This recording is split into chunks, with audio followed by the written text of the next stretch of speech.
Peradeniya ශික්ෂණ රෝහල Covid ඒකකය වෙලාව අලුයම 3:10යි.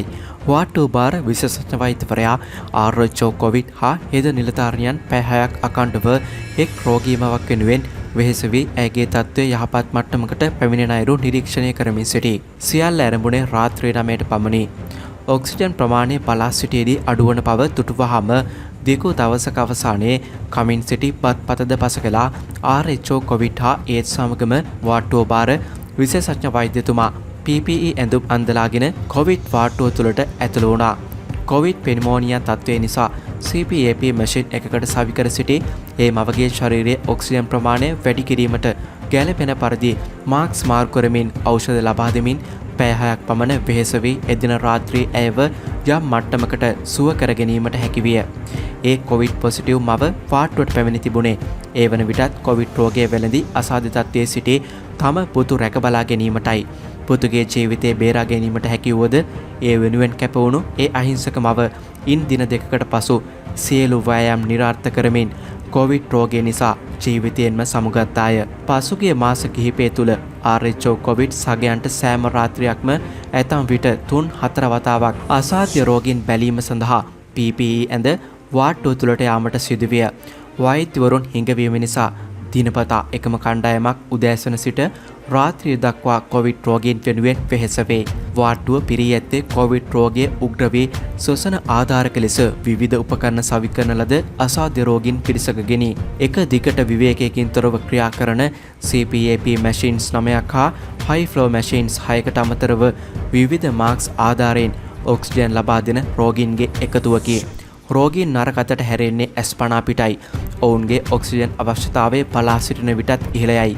වෛද්‍යවරුන් හෙද නිලධාරීන් සහ සෞඛ්‍ය කාර්ය මණ්ඩලය රෝස්ට නොසලකා ඉතාමත් වෙහෙස දරමින් වරකට පැය 6කටත් වඩා PP ඇඳ වාට්ටුව තුළ රැඳෙමින් රෝගී ජීවිත වෙනුවෙන් එකාවන්ව කැපවී වැඩ කරයි.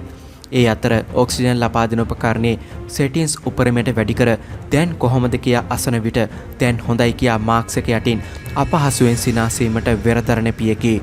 ඩොක්ටර් මට හොඳ වෙලා ගෙදර යන්න පුළුවන් වෙයි නේද කියා අසන නමුත් උපරිම ඔක්සිජන් ප්‍රමාණයක් සපයන යන්ත්‍රයකට සවිකර එයින් ඉවත් කර ගැනීමට නොහැකි තරම් ඔක්සිජන් අවශ්‍යතාවයක් ඇති මවක් සහ ඇය වෙනුවෙන් දිවා රැය ළඟ හිඳන ඇගේ පුතණුවන් වේ. ඇය සති 2ක් පමණ මෙසේ දුක් විඳ මිය ගියා.